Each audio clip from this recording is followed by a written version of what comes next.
एमएच1 news में आप सभी का स्वागत। आपके साथ मैं हूं किरण और विजय चौक से देख रहे हैं एमएच1 न्यूज पर बजट पर ये विशेष चर्चा, जिसमें हमने तमाम सेक्टर से जो है प्रतिनिधियों को बुलाया है। उनसे हम बातचीत करेंगे, समझने की कोशिश करेंगे कि आखिर ये उम्मीदों भरा बजट और उससे उम्मीदें कितनी इनको नजर आ रही हैं। लेकिन इन सबसे पहले आपको बता दें कि आज से बजट सत्र की शुरुआत हो चुकी है।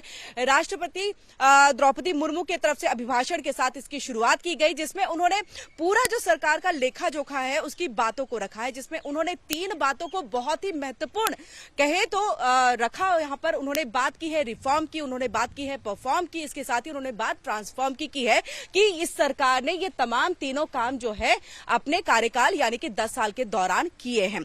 इन सब के साथ कल 1 फरवरी है, वित्त मंत्री निर्मला सीतारमण 1 फरवरी को अंतरिम बजट पेश करेंगी। अंतरिम बजट क्या होता है ये भी एक समझने की जरूरत है कि अंतरिम बजट वो है कि पुरानी सरकार और नई सरकार के बीच का जो कार्यकाल होता है उसमें वो पैसे खर्च किए जाते हैं, तमाम जो सेक्टर्स है उसमें इसको एलोकेट किया जाता है।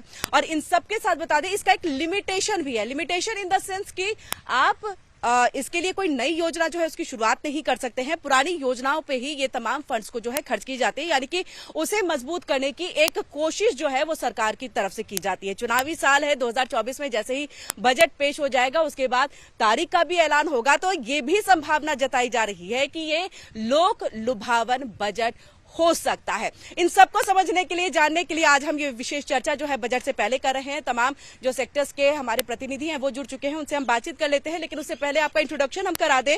आपको हम बता दें कि हमारे साथ यहाँ पर सबसे पहले अश्वनी राणा जी हैं, अर्थशास्त्री हैं, वो जुड़ चुके हैं, उनसे हम बातचीत करेंगे। तो इसी के साथ हमारे साथ डॉक्टर समीर भाटी है, हेल्थ एक्सपर्ट है, उनसे भी हम बातचीत करेंगे।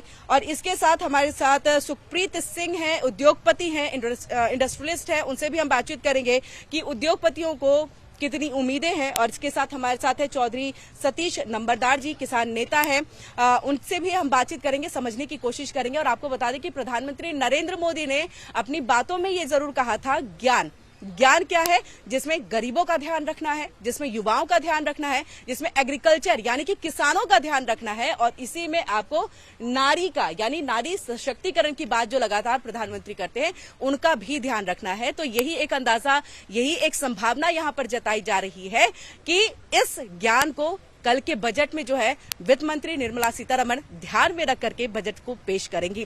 तो चलिए सबसे पहले हम यहाँ पर अश्वनी जी का रुख कर लेते हैं और आप सभी का बहुत बहुत स्वागत है हमारी इस खास विशेष चर्चा में एमएच1 न्यूज पर। अश्वनी जी, आपके पास हम आएंगे।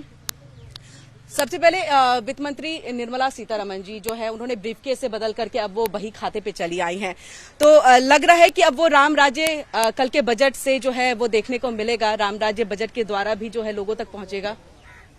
देखिए कि जैसे आपने कहा कि भाई खाते में आ गया है, तो आपने भी एक्सप्लेन कर दिया कि किस प्रकार से ये जो अंतरिम बचत है ये अगले नई सरकार के पीरियड तक, कार्यकाल तक खर्चा पानी जो उपलब्ध कराना, मतलब कितना वो पैसा खर्च कर सकते हैं, कितना फंड खर्च करेंगे, किस सेक्टर में करेंगे, उनको क्या देंगे। और ये सही है कि इलेक्शन से पहले है, लिमिटेशन है, लेकिन फिर भी सरकार की ऐसी सोच रहेगी कि हर सेक्टर को कुछ ना कुछ दिया जाए। मेरा अगर पर्सनली मानना है तो मुझे लगता है कि आज में हेल्थ के बारे में समीर जी बात करेंगे, लेकिन अगर बैंकिंग और रियल एस्टेट में कहा जाए तो आज अफोर्डेबल हाउसिंग को सरकार ने पीछे डाल दिया है। मुझे लगता है सारे बिल्डर जो हैं वो बड़ी बड़ी बिल्डिंगें, बड़े बड़े हाउस बनाने के चक्कर में है, लेकिन अगर वो अफोर्डेबल हाउसिंग में सरकार एक बार फिर थोड़ा कोशिश करेगी तो बैंकों से भी लोगों को लोन मिलने में आसानी होगी, लोगों को घर मिलेगा और एक बूम जो है इंडस्ट्री में, रियल एस्टेट में बूम आने का मतलब है पूरी इकोनॉमी के ऊपर उसका असर होता है। तो वो अगर असर वो अफोर्डेबल हाउसिंग को प्रमोट करेंगे और जो सब्सिडी पहले खत्म कर दी वो सब्सिडी भी अगर अफोर्डेबल हाउसिंग में दोबारा से देते हैं तो छोटे छोटे घर जो है आम जनता को मिल सकते हैं, क्योंकि आम जनता जो एक मिडिल क्लास है वो बहुत बड़ी संख्या में है और उसको सरकार हमेशा कुछ ना कुछ देने में पीछे रह जाती है। अब बड़े बड़े जो फ्लैट्स हैं उसके अंदर कौन रहता है, या बड़ी गाड़ियां हैं, ठीक है सबके लिए सुविधाएं चाहिए, लेकिन एक आम मिडिल क्लास के लिए 2 BHK जो फ्लैट है उसके लिए अफोर्डेबल हाउसिंग को प्रमोट करना और उसके लिए कुछ बजट में अगर दिया जाता है तो ये सारे रियल एस्टेट को भी, बैंकिंग को भी और कुल मिला के एक इकोनॉमी को एक अच्छा बूस्ट मिलेगा। जी, डॉक्टर समीर भाटी साहब आपके पास यहाँ पर। समीर जी, क्योंकि अगर हम कहें 2047 तक हमें विकसित देशों में जाना है, एक संकल्प लेकर के ये सरकार चल रही है, प्रधानमंत्री चल रहे हैं, जिसमें अगर हम शिक्षा की बात करें, स्वास्थ्य की बात करें तो बहुत महत्वपूर्ण एक सेक्टर हो जाता है जिसमें आपको बूस्ट लाने की जरूरत है। अभी की स्थिति देखें तो डामाडोल है। आपको क्या लग रहा है हेल्थ सेक्टर में क्या होना चाहिए कल के बजट में? बिल्कुल बिल्कुल, देखिए जैसा अभी आपने बात की कि हेल्थ एंड एजुकेशन की अगर हम बात करते हैं तो वो बिल्कुल हमारी एक बुनियादी एक बेसिक नीड है। स्पेशली अगर मैं कोविड के बाद, पेंडेमिक के बाद भी बात करूं तो भारत में स्पेशली जो हेल्थ बजट है वो लाइमलाइट में रहा है काफी तौर पे। और जैसे कई चीजों की हम बात करें, जैसे कि मेंटल हेल्थ को भी उसके अंदर शामिल किया गया है। इसके अलावा अगर पिछले साल की हम बात करें तो उसके अंदर सीकल सेल अनीमिया कैंपेन भी शुरू किए कि उसको भी हमें इरेडिकेट करना है। बट यहाँ पर जो सबसे बड़ी जैसे चुनौती की बात करते हैं हेल्थ के अंदर, तो सबसे बड़ी समस्या हमारे जो प्राइमरी हेल्थ सेंटर है। तो मैं समझता हूँ जो प्राइमरी हेल्थ सेंटर है, और प्राइमरी हेल्थ सेंटर भी जो अर्बन एंड रूरल एरियाज में है, उसको हमें थोड़ा स्टैंडर्डाइज करना बहुत ज्यादा जरूरी है। और साथ के साथ जैसे सरकार काम कर भी रही है already national digital health mission के ऊपर, तो मैं समझता हूँ डिजिटलाइजेशन पे जितना ज्यादा हम काम करेंगे उतनी हमारी जो रीच है रूरल एरियाज के अंदर, वहां पर भी हम उस तरह की जो हेल्थ फैसिलिटीज है वो पहुंचा पाएंगे। डायग्नोस्टिक्स में, हेल्थ केयर में देखें, जैसा कि बहुत बड़ा रोल रहा था पैंडेमिक का, बहुत सारी अभी भी हमारी इक्विपमेंट है जिनको हमें इंपोर्ट करना पड़ता है। तो वो बहुत ज्यादा जरूरी है कि उनकी अगर हमारी मैन्युफैक्चरिंग के ऊपर ज्यादा अगर भारत में ध्यान दिया जाएगा तो काफी हद तक जो ऑपरेटिंग कॉस्ट है, क्योंकि हम कोशिश करते हैं कि हेल्थ केयर को कितना अफोर्डेबल बना सके, तो जो ऑपरेटिंग कॉस्ट को मिनिमाइज करने के लिए हमें बहुत ज्यादा इंडस्ट्रीज को इंसेंटिवाइज करना पड़ेगा कि मैन्युफैक्चरिंग इक्विपमेंट्स की जितनी ज्यादा से ज्यादा अगर भारत में होगी तो वो बेहतर रहेगा। इसके अलावा जो एक सबसे बड़ी चुनौती हेल्थ के अंदर हम जैसा देखते हैं कि हमारे पास जो पॉपुलेशन के अकॉर्डिंग कम्युनिकेबल डिजीज थे, बीमारियों का ग्राफ, वो तो पहले जैसा था, पर अभी नॉन कम्युनिकेबल डिजीज जो जीवन शैली से संबंधित बीमारियां वो भी काफी ज्यादा बढ़ रही है। तो मैं समझता हूँ जितना प्रिवेंशन एंड प्रोएक्टिव हम प्रिवेंशन पे काम करेंगे उतना ज्यादा मुझे लगता है बेहतर होगा, और इसके ऊपर स्पेशल अलग से बजट एलोकेट होना अनिवार्य है। जी ठीक है, आपके पास आएंगे। इन्होंने मैन्युफैक्चरिंग की बात की सुखप्रीत जी, आपसे भी, क्योंकि जितना ज्यादा से ज्यादा हो मैन्युफैक्चरिंग यही हो तो एक इंडस्ट्री पे कहीं ना कहे तो दिखता है कि हाँ उनको ये करने की जरूरत है। प्रधानमंत्री भी यही कहते हैं और लोकल की बातें, तो आपसे समझना हम चाहेंगे इंडस्ट्री को कल के बजट से क्या उम्मीदें दिख रही हैं, और अब तक किस तरह का ये 10 साल रहा है इस सरकार का, उसको लेकर के भी हम थोड़ा आपसे समझना चाहेंगे। कैसा? इंडस्ट्रीज के लिए तो ये युग चल रहा है, स्वर्ण युग है जी। इंडस्ट्रियलिस्ट के लिए तो ये स्वर्ण युग चल रहा है जी। सबसे बड़ी बात ये है कि आप देखिए, मेक इन इंडिया हो या डिजिटल इंडिया हो, वो सब सारी कैंपेन्स इंडस्ट्रियलिस्ट को सपोर्ट कर रही हैं। और ये दौर है, ये शायद पहले सोचा भी नहीं होगा। इस स्वर्ण दौर को मैं मानता हूं इंडस्ट्री के लिए। और आने वाला टाइम जिस तरीके से इस विजनरी लीडर मिला है हमें, पहले क्या होता था कि कोई घोषणाएं होती थी वो इम्प्लीमेंटेशन में नहीं होती थी। आज घोषणा हो रही है, वो इम्प्लीमेंट हो रही है, उसको रिव्यू भी किया जा रहा है, और ऐसी मतलब एक बेसिकली उसको रिसर्च के तौर पे भी लिया जा रहा है कि जहां पे कोई कमी भी आ रही है तो उसको ठीक भी किया जा रहा है। और बहुत सारी उम्मीदें हैं इंडस्ट्री को, हमारी इंडस्ट्रीज को गवर्नमेंट से, और काफी हद तक बहुत सारी पूरी हुई हैं। और आगे मेरे को लगता है कि बहुत अच्छे तरीके से निर्मला सीतारमण हो या भाजपा हो या मोदी जी का एक विजन है, उस पे शायद इंडस्ट्री आज की डेट में जितना अच्छा उस पे इफेक्टिवली उन पे असर दिख रहा है उसका इंडस्ट्री पे ज्यादा है। सतीश नंबरदार जी, आपसे, क्योंकि स्वर्ण युग उन्होंने कहा है एक इंडस्ट्री के लिहाज से, किसानों की बात की है प्रधानमंत्री नरेंद्र मोदी ने कि हाँ हमें विशेष ध्यान रखना है अपने इस बजट में। एक ऐसा उनकी बातों के जरिए एक झलक जो है, एक तस्वीर जो है कि बातें निकल करके आई। आपको क्या लग रहा है किसानों के लिए और क्या कुछ खास होना चाहिए, क्योंकि इसमें जितनी पुरानी योजनाएं हैं उस पे ये फंड जो है एलोकेट किया जाएगा। तो आप मान रहे हैं कि जो सम्मान निधि योजना है किसानों के लिए, या फिर मनरेगा की अगर हम बात करें, या फिर सड़क मनरेगा, इसके साथ ही अलग अलग जो और योजनाएं हैं उन सब की भी बात कर ले, तो बेनिफिशियल होगा, और क्या उम्मीद आपको लग रही है? देखो छोटी बहन, 1900 जब देश में पहला बजट आया ना, उसमें किसान की भागीदारी 95% थी, और आज किसान की भागीदारी बजट में 0.2 या 3 है, 0.2 या 3 है। अच्छा, किस आधार पे कह रहे हैं? क्योंकि आप देखिए जब ये पहले किसान ट्रैक्टर मशीनरी खरीदता था, उस पे सब्सिडियां भी होती थी और सरकार का कोई टैक्स नहीं होता था। लेकिन 9 साल से जब से माननीय प्रधानमंत्री और बीजेपी की सरकार आई है, इसमें मतलब ट्रैक्टर पे भी 18.5% जीएसटी का काम है। और दूसरी बात, किसान पर टैक्स लो, कोई दिक्कत नहीं, लेना चाहिए, क्या वो क्या कोई लाट साहब है? क्योंकि फिर उसका वो फैसिलिटी तो दीजिए।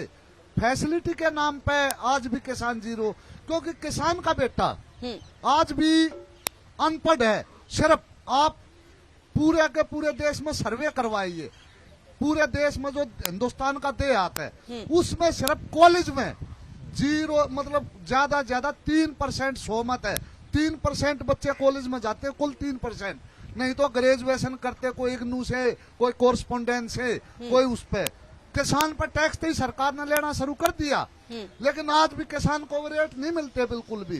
तो किसान ही सरकार से यही उम्मीद चाहेगा और किसान को अच्छे रेट दे। और अच्छे रेट, हाँ ठीक है, एमएसपी वाली बात तो जो है अभी उसके कमेटी बनी है, गारंटी भी नहीं आई है। लेकिन आप जो सब्सिडी की बात कर रहे हैं, आपको खेती में तो कई चीजों पे सब्सिडी मिलती है, चाहे ड्रिप इरिगेशन की बात कर लो, चाहे आप तो वो बात कर रही है जी, वो राजावाड़ी, अब भाई 5 की 7 रुपए की रोटी कर दी, अब बैठ जा आराम से, तू 15 रुपए की रोटी कर, मैं 10 रुपए रेट करूंगा, तो ये कर रही। अरे 1200 का, अच्छा सब्सिडी कम है, 24 का करके 1200, हमारे को तो वो 1200 का मिल रहा है, हमारे को क्या कौन सी सब्सिडी मिल गई? छोटी बहन 2400 का करके तो उद्योगपति को फायदा पहुंचाने का काम किया है। आपका ये कहने का है अर्थ की सब्सिडी कम मिल रही है, टैक्स ज्यादा ले रहे हैं, एमएसपी भी नहीं है। आज किसान के हर एक यंत्र पे 18.5% टैक्स है, 28 तो नहीं है, 18.5% टैक्स है।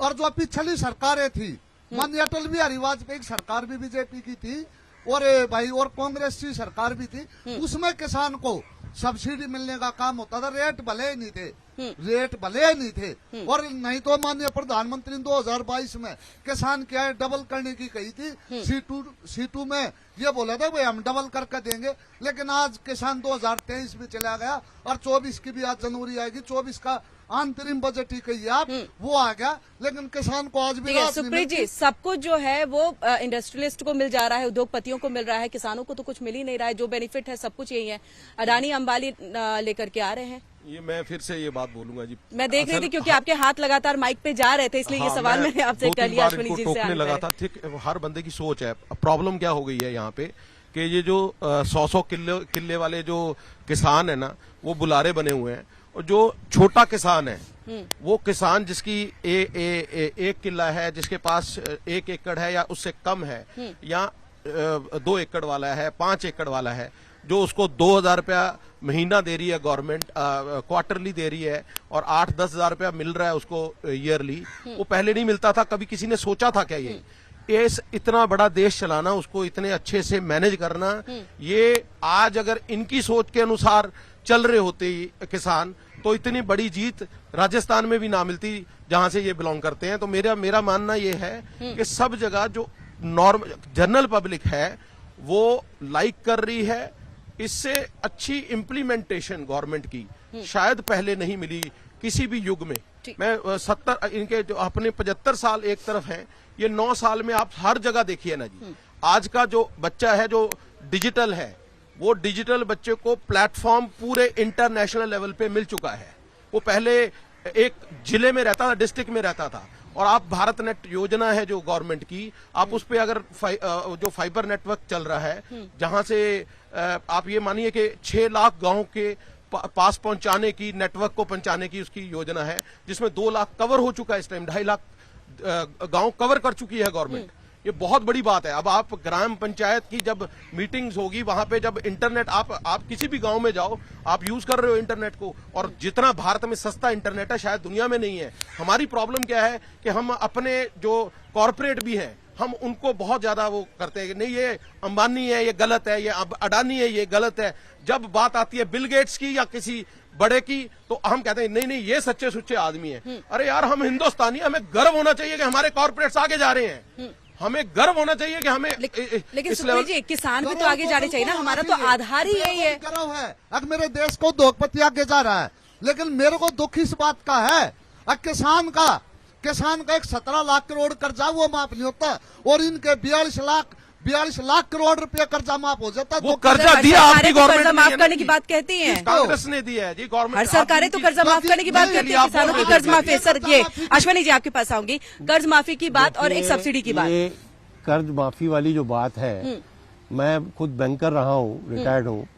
बैंकों में जैसे ही इलेक्शन स्टेट के आते हैं या लोकसभा के आने शुरू हो जाते हैं, किसान जो है वो अपना जो लोन रीपेमेंट है वो बंद कर देते हैं। उनको लगता है कि अब लोन माफी हो जाएगी, जो दे सकता है वो भी देना बंद कर सकता है। अरे भाई, जब बैंकों ने आपको पैसा दिया समय पर आपकी फसल के लिए, आपकी गाड़ी के लिए, सब के लिए, तो आप बंद क्यों कर दो? मतलब हम सारा कुछ माफी माफी माफी फ्री के अंदर सारा कुछ सब्सिडी के ऊपर जीना चाहते हैं। सरकार एक कानून लाई थी ताकि उनको और ऊपर उठाया जा सके। अभी भी सरकार किसानों के हित के लिए बहुत कुछ कर रही है। सॉइल टेस्टिंग है, आपका जो किसान फसल बीमा है, फसल बीमा मतलब आपकी फसल खराब हो गई तो आपको उसका पैसा कंपनसेशन मिलेगा। पहले कोई पूछता ही नहीं था, बेचारे परेशान हो जाते थे। यानी रिफॉर्म की आपने बात की कि राष्ट्रपति ने भी कहा है रिफॉर्म जरूरी है।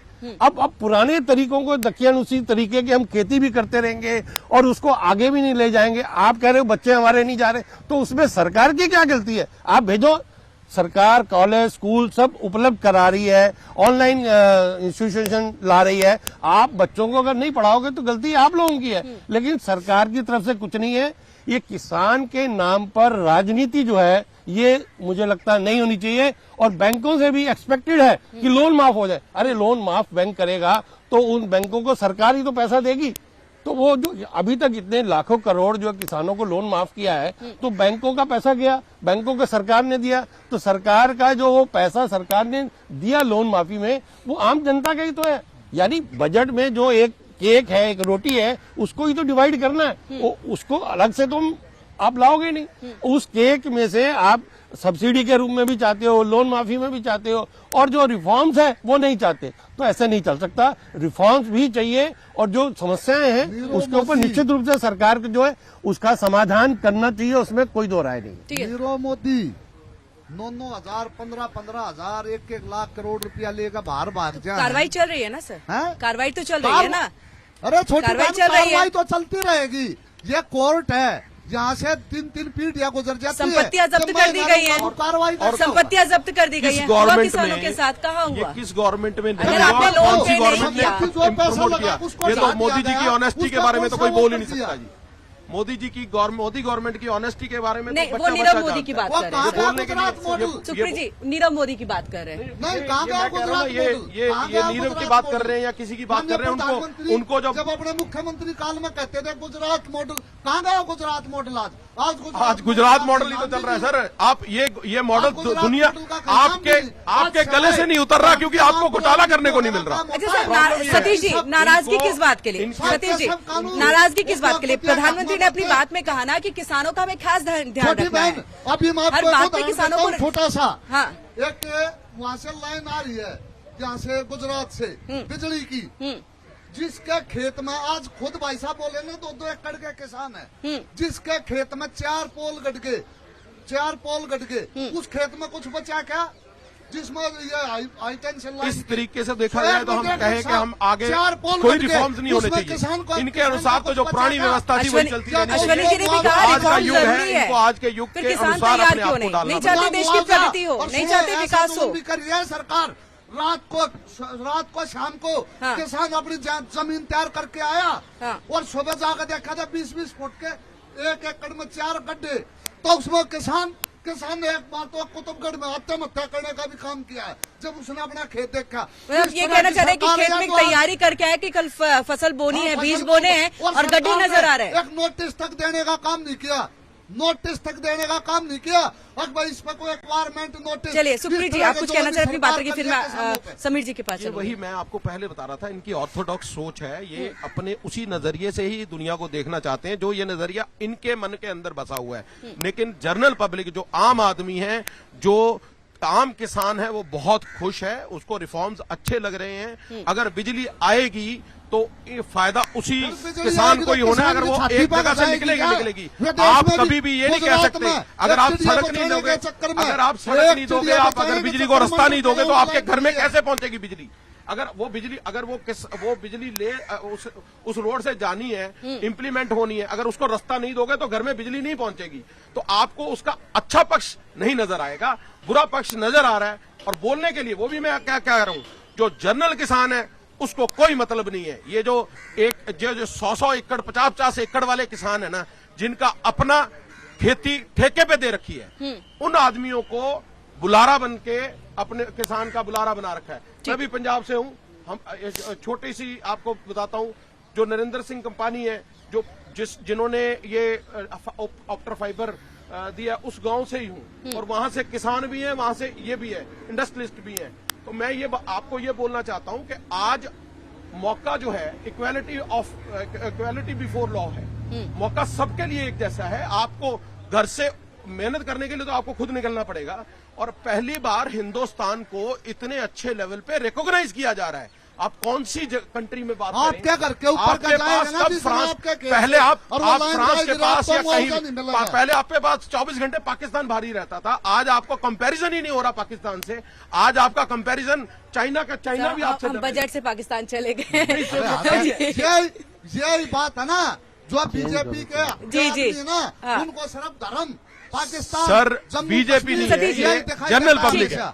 वो जनरल अपना ओपिनियन दे रहे हैं, जनरल अपना ओपिनियन दे रहे हैं। ठीक है, हम पाकिस्तान और इनसे बाहर आते हैं, धर्म से बाहर आते हैं। धर्म हमने कर लिया, अभी राम राज्य आ चुका है आपके पास समीर जी, क्योंकि सब्सिडी की बात लगातार हो रही है। उन्होंने कहा है किसानों को कुछ खास सब्सिडी दी नहीं जाती, उससे ज्यादा तो टैक्स लग जाते हैं। कुछ ऐसी जो चीजें हैं वो हमें देखने को मिल रही है कि मेडिकल सेक्टर्स में भी है। सब्सिडी कितनी है, कितनी और होनी चाहिए, क्योंकि हमें मेडिकल सेक्टर को बहुत आगे बढ़ाना है। क्योंकि जो हमने पेंडेमिक देखा है, शायद वैसी स्थिति हम नहीं चाहते कि दोबारा से आए। और अगर बाई चांस आती भी है तो हम उतने तैयार रहे, उतने सशक्त रहे, उतने स्ट्रांग रहे। तो इसको देखते हुए आप इस सेक्टर में एक्सपर्ट है, क्या चाह रहे हैं कि सब्सिडी के तहत सारी चीजें हो और जो गरीब परिवार भी है, लोग भी है जो मेडिकल के बड़े बड़े खर्चे नहीं उठा सकते, उनके लिए भी हो। और खासतौर से जो आयुष्मान भारत योजना की बात हो, क्योंकि कहीं ना कहीं मुझे लग रहा है कि कल के बजट में जो है इस पे इन्वेस्टमेंट ज्यादा, इसमें फंड एलोकेट किया जाएगा। बिल्कुल, देखिए हेल्थ केयर में जब भी हम बात करते हैं तो अफोर्डेबिलिटी और एक्सेसिबिलिटी की बात करते हैं। और स्पेशली अगर भारत की बात करें तो जैसा अभी हमने डिस्कस किया था कि यहाँ पे रूरल और अर्बन एरियाज की अगर हम बात करें, स्पेशली जैसा अभी पिछली बार के बजट में भी फोकस था हमारा आयुष्मान भारत, क्योंकि इंश्योरेंस हम यूनिवर्सल हेल्थ कवरेज के अंदर ज्यादा से ज्यादा हमें इंक्लूड करना। और अभी आयुष्मान भारत की बात करें तो आयुष्मान भारत में ज्यादा जो हम लोगों को चैलेंज था वो इम्प्लीमेंटेशन का था। पर फिलहाल अगर हम देखें तो अभी कुछ टाइम से उसका दायरा बढ़ा है, क्योंकि 2 साल कोविड की वजह से तो वो हमारा कवरेज उस तरह से नहीं बढ़ रहा था। तो डेफिनेटली इंश्योरेंस कवरेज के अंदर हमें ज्यादा से ज्यादा लोगों को लेकर आना है। और चैलेंज जो सबसे बड़ा यहाँ पर मिडिल क्लास को लेकर भी है, जिसको भी हमें इंश्योरेंस के दायरे में लाना जरूरी है। तो अभी के टाइम में क्या लग रहा है कि इंश्योरेंस में क्या फिर चेंजेस होने चाहिए? जो कहे तो उसमें जो टैक्सेस लगते हैं या इन सब चीजों को हटा देना चाहिए। जिस तरह से ऑलरेडी आयुष्मान भारत हमारी स्कीम चल रही है, जी, इम्प्लीमेंटेशन अभी मुझे लगता है उसमें उस फंड लेवल पे एलोकेशन नहीं हुआ है और जिसमें होगा होना चाहिए। और उसका इम्प्लीमेंटेशन का दायरा और ज्यादा बढ़ाने की जरूरत है। जिसके पहले सुप्रीत जी भी बात करती कि अब इम्प्लीमेंटेशन होने लगा है। अश्वनी जी आपके पास आएंगे।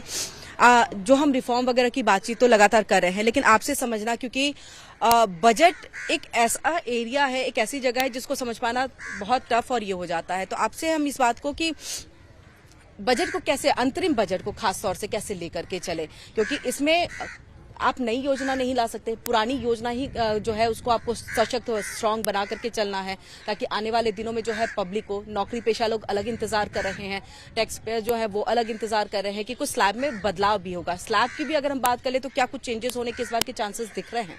देखिए, स्लैब में भी देखिए जैसा है कि भाई बदलाव हो सकता है। अगर आप पिछला बजट देखें, अंतरिम बजट जो था, उसमें भी वित्त मंत्री ने वो अंतरिम बजट की जगह फुल फ्लैज बजट ही पेश कर दिया था। हो सकता है कि सरकार इस पर्टिकुलर पीरियड के लिए जो फंड्स एलोकेट करे वो इसी के हों, लेकिन वो कुछ स्कीम ऐसी ला सकती है कि जो अगले एश्योरेंस दें कि हम दोबारा सत्ता में आने के बाद इन चीजों को इम्प्लीमेंट करेंगे।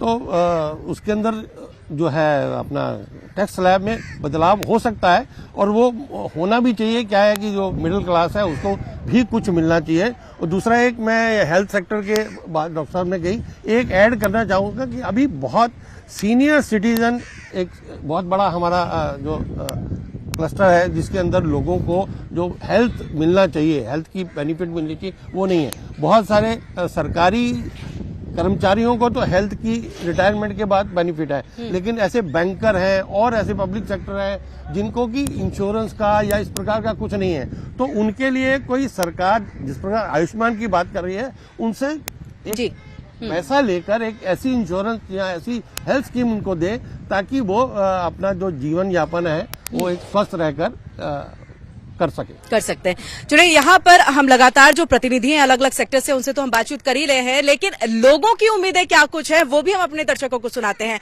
तो सुनिए कि पब्लिक क्या कह रही है अपने कल के आने वाले बजट को लेकर। देखिए, चुनावी साल है तो इसलिए बजट में कुछ तो संशोधन करेंगी, घटाएंगे, लेकिन महंगाई इस कदर बढ़ चुकी है कि आम आदमी के लिए दुश्वारी बहुत हो गई है। ठीक है ना, सरकार उस चीज़ पे कोई ध्यान नहीं दे रही। आप घी तेल के भाव ही देख लीजिए, ठीक है। अब पेट्रोल वगैरह की तो बात ऊंचे लोगों के लिए होती है, लेकिन आप सिर्फ घी तेल राशन का ही हाल देख लीजिए, बहुत बुरा हाल है। गैस सिलेंडर देख लीजिए। इन चीज़ों पे थोड़ा सरकार को ध्यान देना चाहिए। पिछली बार इन्होंने 2 स्लैब लगा कर दिए थे, ओल्ड स्कीम और न्यू स्कीम करके। अभी तक तो वो लोगों को कन्फ्यूजन वही बना हुआ है कि अगर इसकी नए ओल्ड स्कीम में जाएं, न्यू स्कीम में जाएं। पहले क्या करते थे कि अगर आपकी डिडक्शन है, आपकी डिडक्शन ले रखी है तो आप ओल्ड स्कीम में जाइए, अगर आपने डिडक्शन नहीं ले रखी है तो न्यू स्कीम में जाइए। अगर ओल्ड स्कीम मैंने LIC ले रखी है या इन्वेस्टमेंट कर रखी है, बच्चों की स्कूल फीस है, सब कुछ है, तो वो तो तब भी मैं करूँगा ही। अगर न्यू स्कीम में जाता हूँ तो वो तो मैं कंट्रोल कर ही नहीं सकता, मुझे इन्वेस्टमेंट भी करनी है, अपनी जो डिडक्शंस मेरी पहले थी। तो अगर वो ओल्ड स्कीम को ही थोड़ा बेटर करते तो वो लोगों के लिए, मिडिल क्लास के लिए ज़्यादा बेनिफिशियल होता। मेरा ये मानना है कि जैसे जो टैक्स पेयर लोग हैं, इनकम टैक्स पेयर, ऐसे तो सारे 2 तरह के टैक्स हैं ना, डायरेक्ट इनडायरेक्ट। तो जो हम इनकम टैक्स पेयर हैं उसके लिए सरकार को कुछ सोचना चाहिए, मतलब कुछ स्कीम ऐसी लानी चाहिए कि लोग एनकरेज हों। और दूसरा क्या है कि हम अपने आप को ठगा महसूस ना करें। अब मैं एक ऐसे टैक्स स्लैब में आता हूँ क्योंकि मैं IT प्रोफेशनल हूँ, मैं किसी भी तरह से अपने पैसे बचा ही नहीं सकता। मुझे अपने बच्चे के सारे खर्चे करने के बाद मैं देखता हूँ कि यार मैं तो इतना टैक्स दे जा रहा है मेरा, और मेरे को उसका कोई बेनिफिट ही नहीं है। मेरे विचार ये हैं कि पेट्रोल पे जिन्होंने बताया, इन्होंने सही बात है। पेट्रोल हमें सिर्फ दिखाया जा रहा है, जो पब्लिक को, आम पब्लिक को भरमाया जा रहा है ये कि रेट कम हो रहे हैं, बट रेट कम हो नहीं रहा है अभी। आगे से देख लो आप, जहाँ से आ रही है पेट्रोल, दुबई वगैरह से चाहे, वहाँ तो रेट कम है, बट हमें सिर्फ गुमराह किया जा रहा है कि रेट कम हो रहे हैं कुछ चीज़ों पे, बट ये ऐसा हो नहीं रहा है। और खाने पदार्थ की चीज़ में क्या है, जैसे अभी ये मुद्दा कर रहे थे दाल की बात, तो दाल तो चलो दूर की बात है, यहाँ तक कि दूध पे क्या है, हर 6 महीने में बढ़ जाते हैं। और दूध हमारे एक आम पब्लिक के लिए ज़रूरत है, जहाँ तक कि चाय से लेके, सुबह से लेके, जहाँ तक छोटे बच्चे के लेके भी। अंधकार से प्रकाश के तरफ जाने के लिए सिर्फ और सिर्फ शिक्षा ही एक माध्यम है। तो देखिए, शिक्षा एक धुरी है। शिक्षा के ऊपर सरकार को बजट में शिक्षा को माध्यम बना करके, देखिए, चाहे वो सरकारी स्कूल हो, चाहे वो प्राइवेट स्कूल हो, चाहे वो क्या बोलते हैं कोई भी ऐसा संस्थान हो, उसमें जो आज के समय में, अगर मान लीजिए कि हम मध्यम वर्गीय परिवार हैं, निम्न वर्गीय परिवार हैं, उच्च वर्गीय परिवार हैं, अब क्या है कि सबके लिए संभव नहीं है कि वो बहुत सारा पैसा दे और अपने बच्चों को एक स्तरीय शिक्षा के तरफ अग्रसरित कर सके। क्या चीज़ महंगी नहीं है, हर एक चीज़ महंगी है। सिलेंडर से लेके कुछ भी देख लो, दाल चावल आटा देखो, आटा 50-55 रुपये तक आटा पहुंच गया है आजकल। देखो क्या होता है, क्या अच्छा लेके आए तो ज़्यादा अच्छी बात है। एक महिला होने के नाते वो भी देखेंगी। ये सबसे ज़्यादा जो फ़र्क पड़ता है वो एक जो हाउसवाइफ है उनके ऊपर ज़्यादा फ़र्क पड़ता है। जो न्यू जनरेशन के लोग हैं उनके लिए तो कुछ नहीं है, वो तो ये है कि उनको सैलरी पैकेज उनके अच्छे हैं तो वो अफोर्ड कर सकते हैं, लेकिन जो नॉर्मल लोग हैं वो इस चीज़ को अफोर्ड नहीं कर सकते। जो अमीर है वो और अमीर हो रहा है, जो गरीब है वो और गरीब हो रहा है। यही बदलाव है। इसके बारे में तो ये है कि दोनों ध्यान रखने होंगे उनको, महिलाओं की सुरक्षा और बजट जो है वो ऐसा होना चाहिए कि आम जनता पर कोई असर ना पड़े। हम तो चाहते हैं, देखो हम सब गरीब जितने भी हैं, प्राइवेट सेक्टर वाले जो भी काम करते हैं, उनको आजकल इतना कुछ सोचना पड़ा। उनके बच्चे नहीं पढ़ पा रहे हैं, उनके बच्चों की सोच ऐसी हो रही है कि हम क्या करेंगे, पढ़ के नौकरी चाकरी मिल नहीं रही है। आगे हम पढ़ के क्या करेंगे, इससे अच्छा कुछ काम करें तो हमारे लिए कुछ फ़ायदा होगा। बाकी कोई सारी उम्मीदों में पानी फिर रहा है।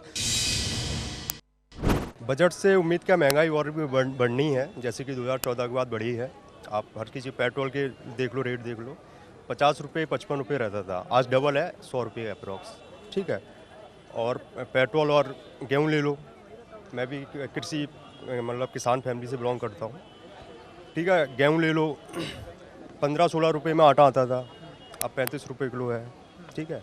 और सेकंड चीज़ जो रोज़गार पे आप लोग बोल रहे हैं, एजुकेशन पे मतलब इन्वेस्ट करना चाहिए, जो नया बजट आया है, तो उसका हर कोई पढ़ा लिखा है, कौन नहीं है। आज की डेट में आप 90% युवा ग्रेजुएट हैं, तो वो बेरोजगार हैं। जैसे मैं खुद बेरोजगार हूँ, मैं BSc PCM से मैंने कर रखा है और मैं डिलीवरी बॉय की जॉब करता हूँ। महिला होने के नाते हम मोदी सरकार से बहुत उम्मीदें करते हैं और हमारी उम्मीदों पर वे हमेशा खरी उतरी हैं। और सीतारमन अच्छा बजट दिया, पिछला भी जो 7 लाख का उन्होंने वो किया, उसमें हमें कोई भी वो अलग से कुछ खरीदना नहीं पड़ता और हम मोदी सरकार से बहुत खुश है। खूब रोजगार मिल रहा है, कुछ नहीं है जो रोजगार नहीं पा रहे वो उनकी सिरदर्दी है। दिल्ली में कोई पेपर कैंसिल नहीं हुआ, सारे हमारे बेटे को अभी ज्वाइनिंग मिली है, जो लायक है उनको रोजगार मिल रहा है। मोदी सरकार से बिल्कुल खुश है और आगे हम तो ये चाहते हैं UCC भी लेके आए ताकि सब लेडीजों को एक जैसा हो, हिंदू लेडीज और मुस्लिम लेडीज सबका हक एक जैसा हो। हम पॉलिटिकल भी बातचीत करेंगे क्योंकि प्रधानमंत्री नरेंद्र मोदी ने अपनी बातों बातों में ये जरूर कहा है कि बजट सत्र की शुरुआत हो चुकी है और सत्र में हो सके तो सभी पार्टियां जो है अब साथ दे, समर्थन दे ताकि सुचारू तौर पर ये सत्र को हम चला सके। इसी के साथ उन्होंने एक शब्द भी इस्तेमाल किया कि हुड़दंग किसी ने मचाया है और वो ना मचाए, इस तरह की बातें उन्होंने कही है। इसको लेकर के हम बातचीत भी करेंगे, चर्चा समझने की करेंगे कि प्रधानमंत्री नरेंद्र मोदी जी का इशारा किस तरफ रहा। लेकिन चलिए उससे पहले मैं आपका इंट्रोडक्शन करा देती हूँ। हमारे साथ जो तमाम मेहमान जुड़े हुए हैं, हमारे साथ उस्मान अंसारी जी हैं, कांग्रेस की तरफ से हैं, ये हमारे साथ जुड़ चुके हैं, कांग्रेस का यहाँ पर पक्ष रखेंगे। तो इसी के साथ हमारे साथ यहाँ पर नरेंद्र गुप्ता जी हैं, चार्टर्ड अकाउंटेंट हैं, वो भी हमारे साथ जुड़ चुके हैं। और हमारे साथ यहाँ पर शिखा गर्ग जी हैं, आम आदमी पार्टी की तरफ से हैं, आम आदमी पार्टी का रुख यहाँ पर रखेंगी। और वहीं हमारे साथ शोभा विजेंद्र जी हैं, सामाजिक कार्यकर्ता है, वो यहाँ पर अपना पक्ष रखेंगी। तमाम लोगों की तरफ से सोसाइटी क्या सोचती है बजट को लेकर के, ये हम समझने की कोशिश करेंगे। लेकिन उस्मान जी आपके पास आएंगे और आप सबका सबसे पहले तो हम बहुत बहुत स्वागत करेंगे अपनी विशेष चर्चा में। उस्मान जी आपके पास आते हैं। प्रधानमंत्री नरेंद्र मोदी जी ने कहा है कि हुड़दंग मचाया गया है, अब तक में किस तरह का फुटप्रिंट एक छोड़ करके जा रहे हैं। इशारा सीधे तौर पर जो पिछले बार खास तौर से रहा था, जिसमें निलंबित भी कर दिया गया था सांसदों को, वो चाहते हैं कि कुछ सीखे समझे लोगों के लिए कुछ अच्छा आप प्रेजेंट कर सके। इसको देखते हुए ये सत्र जो है वो सुचारू तौर पर चलने दे। देखिए, मेरा ये मानना है माननीय प्रधानमंत्री जी को कि बजट सत्र की बात थी तो बजट के ऊपर ही बात करनी चाहिए थी। उन्होंने इस तरह की टिप्पणी करनी नहीं चाहिए क्योंकि एक गरिमा का पद है माननीय प्रधानमंत्री जी का, तो इस टाइम पे पहली बात तो उन्हें बोलना ही नहीं चाहिए। बजट है तो बजट पे ही चर्चा होनी चाहिए। बाकी फिर भी उन्होंने कह दिया है तो हमारा ये मानना है कि हुड़दंग कौन करता है। अरे कोई बच्चा जब परेशान होता है, रोता है, उसको भूख लगती है, वो अपनी चीज की डिमांड करता है तो उसको आप हुड़दंग का नाम ले देते हैं।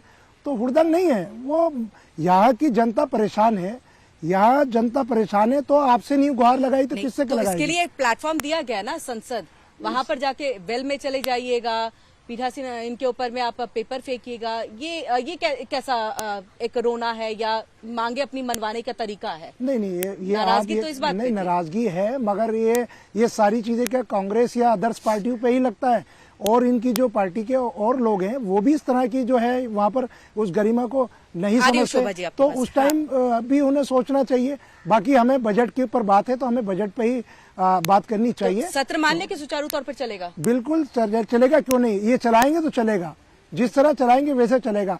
आप मेजोरिटी में है तो आपको गरिमा पहले बनानी पड़ेगी। जो माइनॉरिटी में जो एक परेशान है तो उससे तो आप पहले ही वो दुखी है, तो आपको तो धीरे का काम आपका है, संयम बरतना। शोभा जी आप कुछ कहना चाह रही थी? बिल्कुल कहना चाह रही हूँ क्योंकि देखिए बजट पर चर्चा हो रही है और जब बजट की हम बात करते हैं तो उसमें रुपए पैसे का हिसाब होता है। उसके अंदर ये होता है कि हमारा डेबिट और क्रेडिट जो है सामान्य रूप से चले। बजट के ऊपर हजारों लाखों रुपया व्यय होता है और जब अपोजिशन पार्टी इस तरीके का रवैया रखती है जिसमें हुड़दंग करती हैं पार्लियामेंट सेशंस को चलने नहीं देती, तो आप सोचिए कि जनता का कितना पैसा व्यर्थ होता है। और मैं बताती हूँ, टीवी सेट के सामने जब जनता बैठी होती है तो वो गालियां देती है, उसके मुंह से अभद्र शब्द निकलते हैं, वो ये कहती है क्या कर रहे हैं, हमने क्या पार्लियामेंट्रियंस को इसलिए चुन के भेजा है और क्या अपोजिशन को इसलिए चुन के भेजा है। अरे जो बात कहनी है, जो सवाल करना है, उसको तरीके से करो। और जब आपके प्रधानमंत्री जी या अन्य लोग जब जवाब देने के लिए आते हैं, उनके जवाब को सुनो। बार बार हुड़दंग मचाना, तरह तरह के ड्रामेबाजी करना, मुझे तो नहीं लगता कि ये लोकतंत्र की जो है शक्ति है। इससे लोकतंत्र का अपव्यय होता है, लोकतंत्र के बजट का अपव्यय होता है। पैसों का लेखा जोखा महिला से बेहतर कौन समझ सकता है, पूरा घर चलाती है। आप बताइए ना, ये तो बिल्कुल गलत है। मैं तो बिल्कुल इसके जो जिस तरीके की अराजकता पूरे वर्ल्ड में ही, खाली हिंदुस्तान में नहीं, आप देखिए मोनालिसा जैसे के ऊपर सूप फेंका जा रहा है। What is this? अगर आपको कोई विरोध करना है just for the sake of विरोध, बिल्कुल ठीक नहीं है। कोई बात को सार्थक तौर पे रखिए, सब अप्रिशिएट करेंगे। ठीक है शिखा जी, आप अपनी बात कुछ कहना चाह रही थी, फिर मैं सवालों पे आऊंगी। सबसे मैं कहना चाहूंगी कि जिस तरीके से बजट पे बात होनी है और बजट पे ही होनी चाहिए, एक विपक्ष बना है लोकतंत्र में, तो उसका कुछ हक है उसके, वो अपनी बात कह सकते हैं। वो भी चुने हुए सांसद हैं, प्रतिनिधि भेजे, जनता ने चुन के भेजा है उनको भी। तो इस तरीके से जिस तरीके से तानाशाही चल रही है सरकार की, केंद्र में बैठी हुई भाजपा सरकार की जो एक रवैया चल रहा है, जिस तरीके से हर एक पिछले जो सेशन हुआ उसमें 146 सांसदों को सस्पेंड कर दिया गया। तो ये देश में एक माहौल ऐसा चल रहा है इस टाइम पे कि लोग परेशान हैं। एक तरफ महंगाई की मार है, अर्थव्यवस्था की जो है धज्जियां उड़ी हुई है, डॉलर आसमान छू रहा है। और किस तरीके से देखिए, आधी आबादी महिलाएं हैं देश की। तो महिलाएं हैं, 10 साल से बीजेपी का राज है, बीजेपी की सरकार है केंद्र में, और केंद्र सरकार ने जिस तरीके से बजट हर बार पेश करती है, जिस तरीके से जुमले और झूठे वादे जो ये करते, आज तक भी धरातल पे एक भी वादा इन्होंने पूरा नहीं किया है। आप देखेंगे कि जैसे कौन से वादे हैं जो अधूरे रहे?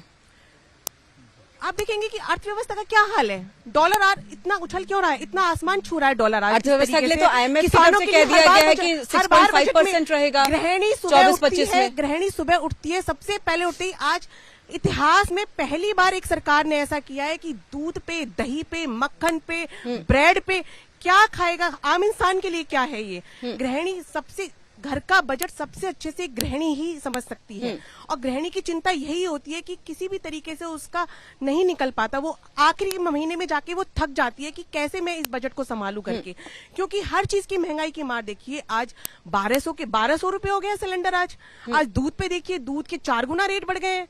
हर चीज पे टैक्सेशन के नाम पे देश को लूटा जा रहा है।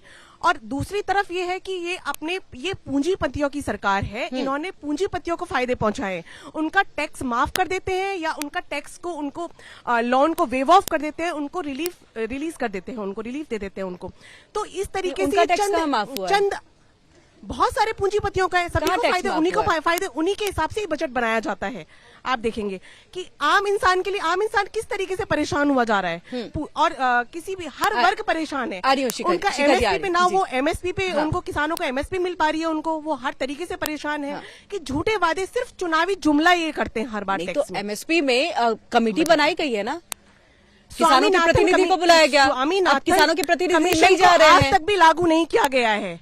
तो ये तो आपकी सरकार में बना, माफ कीजिएगा, कांग्रेस की सरकार में बना था, फिर उस समय से क्यों नहीं लागू हुआ? सबसे ज्यादा जीएसटी कांग्रेस की सरकार में बना था, तब क्यों नहीं लागू हुआ? रेवेन्यू जो है इस सरकार में, भाजपा की, भारतीय जनता पार्टी की सरकार में है। और लेकिन इस तरीके से अर्थव्यवस्था की जो धज्जियां उड़ी है, महंगाई देखिए आसमान छू रही है महंगाई। आप भी जानते हैं महंगाई एक बहुत बड़ा मुद्दा है। शिखा जी अपनी बात रखिए, फिर मैं नरेंद्र जी के पास जाऊंगी। ठीक है, देखिए आप प्रवक्ता ने जो भी कुछ बोला, मुझे लगता है कि इकोनॉमिक्स का सिद्धांत जो है बिल्कुल घर पे छोड़ के आई है। आप ये देखिए कि जहां पर हमारी सरकार जब से आई है, तब से वो रिफॉर्म प्लस ग्रोथ, दोनों चीजों को साथ लेकर चलना कितना मुश्किल होता है। लेकिन ये पहली सरकार ऐसी आई है जो रिफॉर्म भी कर रही है और साथ के साथ देश की ग्रोथ भी कर रही है। मुझे नहीं पता कि कौन से देश की वो बात कर रहे हैं। आज पूरे विश्व के अंदर भारतीय अर्थव्यवस्था की अगर बात आए तो भारतीय अर्थव्यवस्था सबसे नंबर 1 पे है आज के समय के अंदर भी। और आज आप देखिए प्लीज समझिए, हमारे देश की जनसंख्या देखिए, आप हमारे देश की जनसंख्या देखिए, कुछ सोशल इंडिकेटर्स होते हैं जो ये बात बताते हैं। आज हमारी कंट्री के अंदर पहली बार ऐसा हुआ है कि 1000 लड़कों के ऊपर 1020 लड़कियां हैं। आज हमारी लड़कियां स्कूलों में जा रही हैं। आज हमारी लड़कियों ने नभ तल पृथ्वी सब छू लिया है। आज हम लोग लगातार आगे बढ़ रहे हैं और 2047 का जो हमारा विकसित भारत का संकल्प है अमेरिका उसकी ओर आगे बढ़ रहे अमेरिका हैं। की लड़कियां उससे पहले छू चुकी हैं। नहीं, छू हमें चुकी अभी हैं। इस तरफ में बढ़ना नहीं, है। अरे आपने क्या बात कर दी, वोटिंग राइट हमें पहले मिला है, आपको क्या बताएं? मैं वोटिंग राइट की बात हमारे नहीं कर रही नहीं, हूं। देखिए आपने वोटिंग नब तल राइट की में- बात की है, मैंने देखिए, मैंने बहस की मेरी बात कर रही सुनिए, हूं। जब जी, हमें वोटिंग हाँ। राइट ही नहीं है, प्लीज ट्राई टू अंडरस्टैंड, हमें वोटिंग राइट ही नहीं है, हमें यही कहने का अधिकार प्राप्त नहीं हुआ कि हम किसको चुने, तो हम तो बहुत आगे हैं। ये तो कुछ ऐसे कांग्रेसियों ने और कुछ ऐसे लोगों ने जिनको समझ नहीं आता अपने देश की बुराई करना, अपने देश को बिना बात को, अपने प्रधानमंत्री को जिसकी सर्वस्व पूजा हो रही है इस वक्त, जो देश के लिए, वर्ल्ड के लिए एक लीडर के रूप के अंदर उभर रहा है, जिसने G20 हो कहीं पर भी अपना नाम करा है और जो महिलाओं को आगे लेकर चल रहा है, इतना बढ़िया अधिनियम जो हमारा आ रहा है, जिसके अंदर नारी वंदन अधिनियम, जिसके अंदर महिलाओं को 33% रिजर्वेशन मिलेगा। बहन जी भी यहाँ पे आके बोलेंगी, अरे इतनी बुरी बात इन्होंने कहा।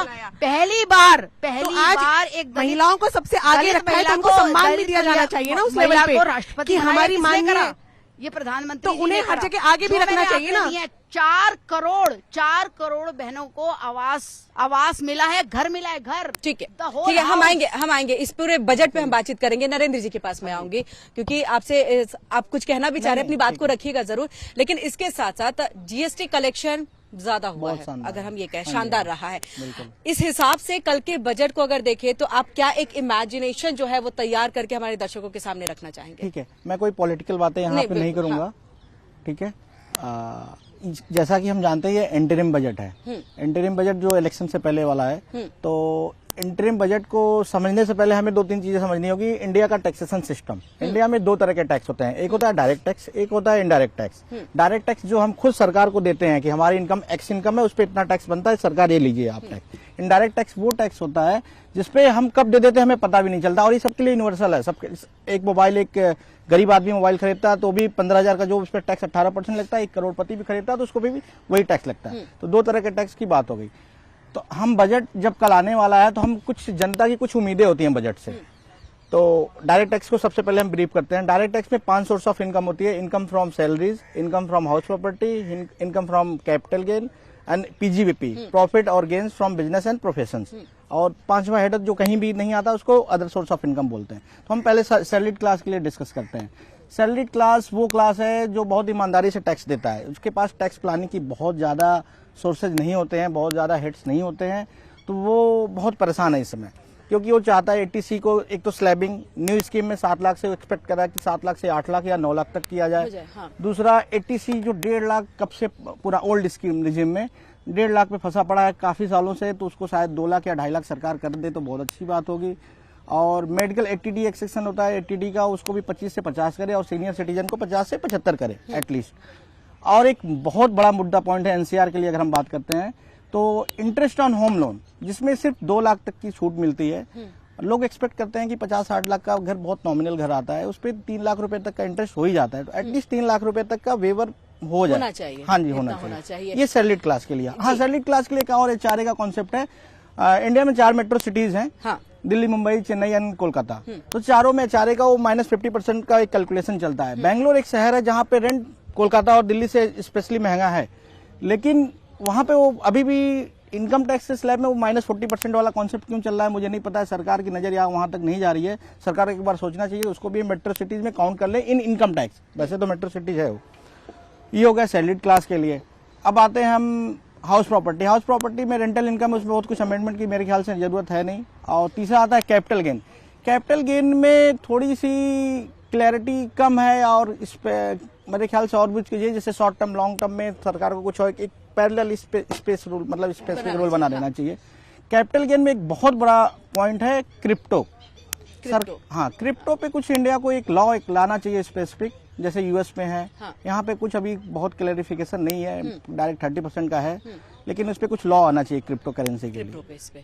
हाँ जी। अब पीजीबीपी पे आते हैं। पीजीबीपी वो इनकम होती है जो स्पेशली बिजनेसमैन पे एप्लीकेबल होती है और profession like CA, doctor, architect and engineers पे जो भी बिजनेस करते हैं उस पर पीजीबी एप्लीकेबल होता है। तो पीजीबीपी में बहुत कुछ बोलने को है, लेकिन यहाँ ये माध्यम से बोलना ठीक नहीं होगा। एक छोटा सा पॉइंट है मेरा, अगर सरकार फिर भी तक अगर मेरी कुछ बात जाए। बदलाव वाली चीजें हैं तो एक बता। लॉ था, कॉर्पोरेट पे और पार्टनरशिप फर्म होती है, इन पे पहले फ्लैट 30% टैक्स लगता था कई सालों पहले, लेकिन बीच में अमेंडमेंट आया कि हम कॉर्पोरेट को भी थोड़ी सी सहूलियत देते हैं, कॉर्पोरेट पे टैक्स कम करते हैं 22 से 25%। लेकिन वहां सरकार से या मिस्टेक हो गई या भूल गए, वो कॉमा करके पार्टनरशिप फर्म भी लगाना था। मतलब एलएलपी और पार्टनरशिप फर्म पे आज भी 30% टैक्स क्यों है, जबकि कॉर्पोरेट पे 22 से 25% हो गया। तो अगर मेरी बात वहां तक जाए तो उसको भी मतलब अगर चीजें हो सके तो ये हो जाए इसमें। अगर ये नरेंद्र जी, एक महंगाई की बात लगातार की जा रही है, हाँ जी। आपने यहाँ पर भी सुना है, यहाँ सुनने के साथ साथ जो हमारे बाकी और सहयोगी हैं उन्होंने भी जब बातचीत की लोगों से दिल्ली एनसीआर हर जगह पे जाके, तो उन्होंने कहा है महंगाई की मार बहुत ज्यादा है। चाहे हम पेट्रोल की बात कर ले, चाहे हम रसोई गैस की बात कर ले, तो ये सब की मार इतनी ज्यादा है कि हमको सेव ही नहीं कर पाते हैं। तो इसमें क्या एक लग रहा है कि बदलाव। इंडिया डेवलपिंग कंट्री है, चीजें बहुत अच्छी हो रही है यहाँ पे, हम इसे डिनाई नहीं कर सकते। आज से 5-8 साल पहले ऐसा इंफ्रास्ट्रक्चर तो बिल्कुल भी नहीं था।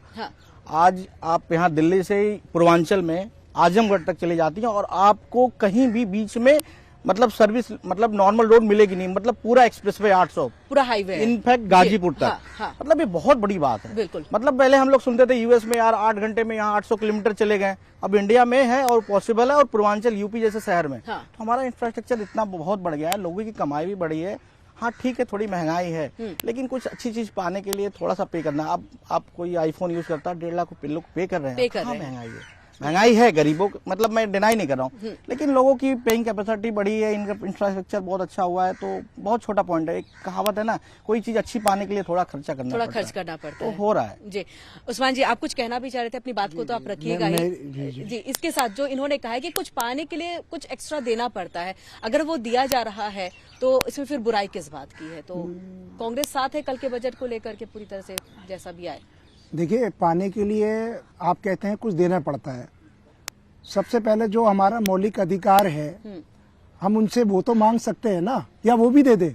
आप ये बताइए कि मीडियम क्लास जो लोग हैं, एक पार्ले जी का छोटा बिस्किट का पैकेट आता था और आज भी आता है, पहले भी आता था, इतने टाइम से वो साइज छोटा होता चला जा रहा है, छोटा होता चला रहा है, मगर आज उसके ऊपर जीएसटी क्या, मैं कह रहा हूँ जीएसटी क्या, बच्चा 5 रुपए की चीज खाएगा उस पर भी जीएसटी की जरूरत पड़ रही है इनको, सरकार को। क्या ये जो आज जो फ्री की राजनीति, राशन बांट रहे हैं, ये बांट रहे हैं, वो बांट रहे हैं, अरे मैं कह रहा हूँ आप वो चीज दिखावे के लिए तो बांट रहे हैं। जो एक मीडियम क्लास के लोग हैं, जो जनता रहती है, उनके बारे में आप सोच नहीं रहे। 5 रुपए की चीज खाने के लिए भी उन्हें टैक्स देना पड़ रहा है। भाई ऐसी चीजों पे क्यों टैक्स लगा रहे हैं? आपको मौलिक अधिकार में पानी पे टैक्स लगा रखा है। आप पानी पीने पे भी आप बिस्लरी की बोतल लोगे तो आप उसको कितने की मिलती है? ये मौलिक अधिकार है। आप आसमान से हम हवा नहीं खा सकते, उस पर भी टैक्स लगा दिया। आप हीटर गीजर कुछ खरीदो, उस पर भी टैक्स। अरे क्या करना चाह रहे हैं? देश को विकसित बना रहे हैं या देश को क्या? अगर नहीं लेंगे तो कैसे विकसित बनाएंगे? तो ये आप फ्री क्यों बांट रहे हैं? फ्री क्यों बांट रहे हैं? फ्री क्यों बांट रहे हैं? आप लीजिए ना, आप उनसे भी लीजिए ना। तो ये फ्री का जो शुरुआत है वो तो कोविड के टाइम से है। ये कोविड के टाइम से, कोविड के टाइम से नहीं, अब इसको ये खातों में फ्री है। फ्री का हमने इतने, कौन पूछ रहा है? कौन पूछ रहा है इनसे जाके? कितने लोगों को आपने क्या दे दिया? 4 लोग को विजुअल बनवा दिए, दे दिया, बाकी अपने खातों में कौन? इन्वेस्टिगेशन अपने आदमी को कराओ।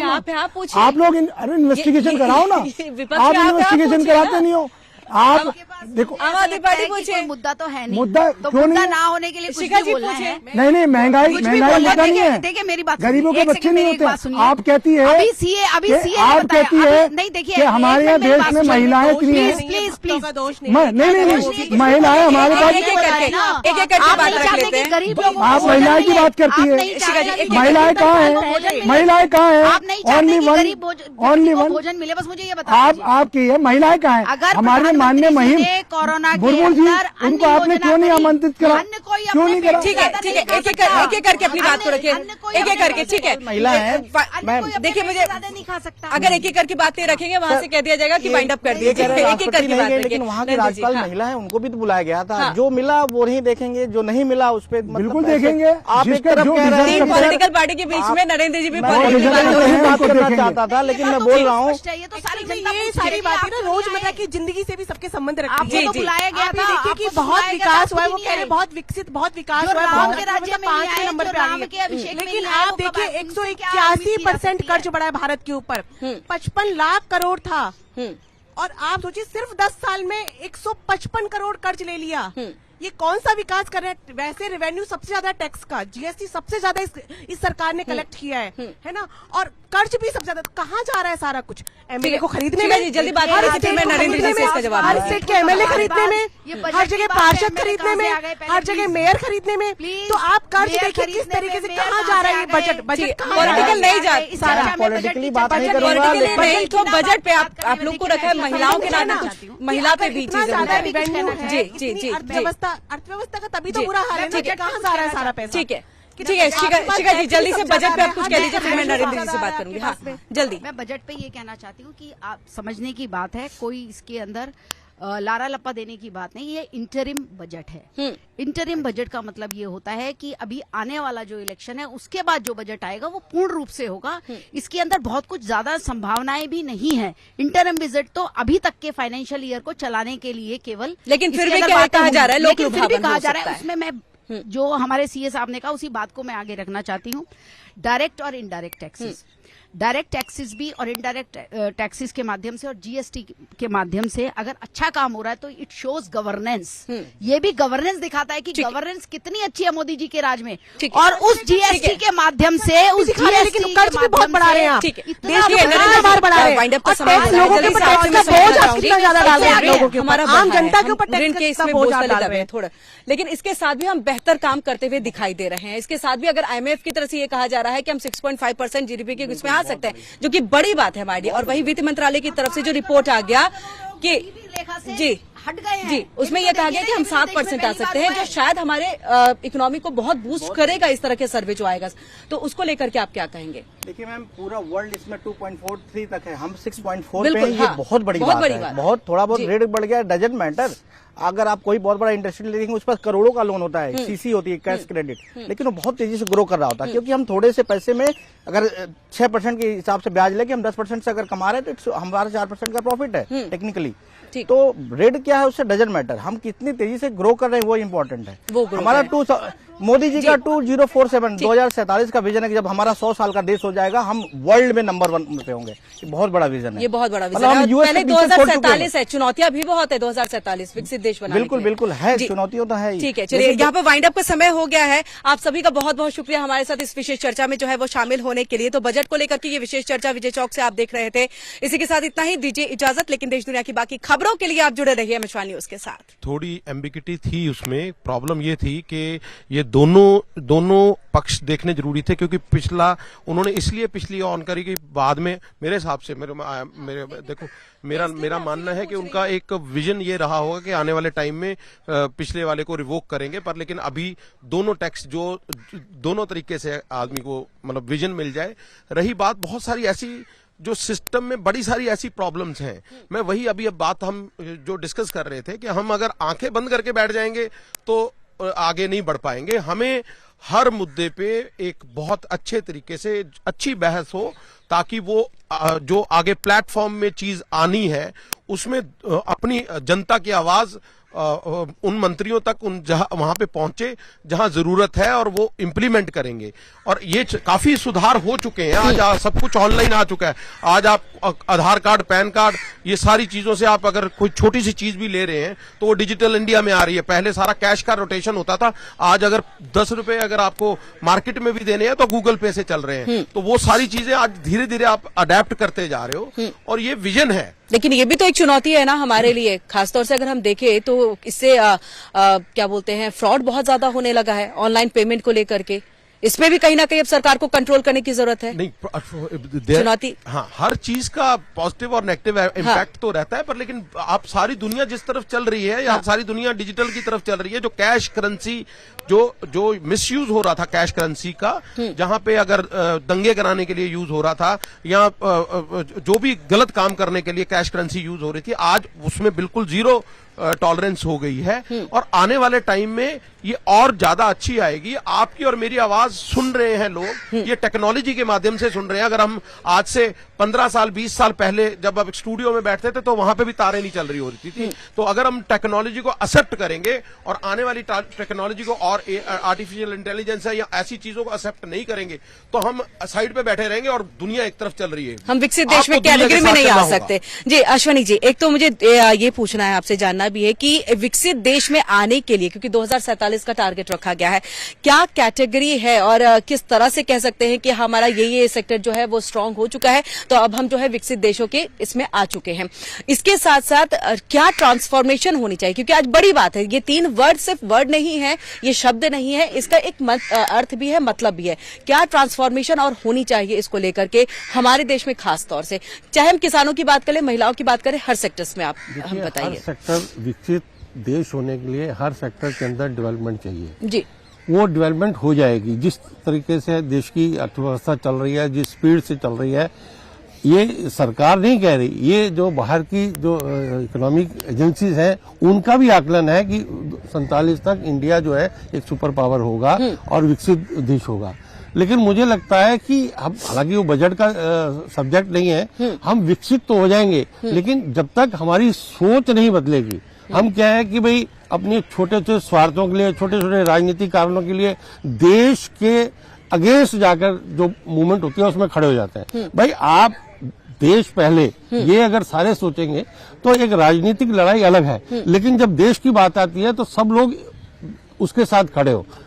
सरकार कोई भी हो, आज ये सरकार है, कल किसी की भी सरकार हो, लेकिन विकसित हो जाने के साथ साथ हमारी जो सोच है, हमारी मेंटेलिटी है, हमारा जो आचरण है, वो अगर नहीं बदलेगा तो हम विकसित होकर भी हम बैकवर्ड रहेंगे। क्योंकि हमारा वो जो एक मेंटल जो सोच है ना, उसके अंदर भी परिवर्तन आना बहुत जरूरी है। इससे पहले जो मैंने आपसे सवाल ये पूछा था कि किस तरह से जो है हम देख सकते हैं, खास तौर से अगर हम बात कर ले किसानों की या महिलाओं की, महिलाओं के लिए आप क्या सोच रहे हैं कि ऐसी व्यवस्था एक होनी चाहिए? एक तो नारी शक्ति के लिए, सशक्तिकरण के लिए उन्होंने बहुत अच्छा बिल एक जो है वो पास तो कर ही दिया है। इसके साथ क्योंकि नारी अब सिर्फ किचन तक सीमित नहीं है, अब उसके आगे भी वो निकल चुकी है, तो काम पे जाती हैं। महिलाओं के लिए सरकार की जो योजना है, सरकार ने बिल पास किया है, इसका मतलब सरकार का जो सोच है वो बिल्कुल ये सही है कि उनको पूरा रिप्रेजेंटेशन मिलना चाहिए। लेकिन उसके साथ साथ उनका जो उनको भी आगे आना पड़ेगा कि बहुत सारे सेक्टर में तो वो जो है आगे फ्रंट पे आकर काम कर रहे हैं, लेकिन बहुत सारे ऐसे सेक्टर हैं जिन पे उनको लगता है कि नहीं, पुरुष ही ये काम करना चाहिए। तो मुझे लगता है वो अगर हम करेंगे तो हम महिलाएं जो है और आगे आ सकते हैं। बहुत सारी इंडस्ट्री है, हालांकि उसके ऊपर अभी द्वंद्व छिड़ा हुआ है कि भाई कितने घंटे वो काम करें, नाइट शिफ्ट हो नहीं हो।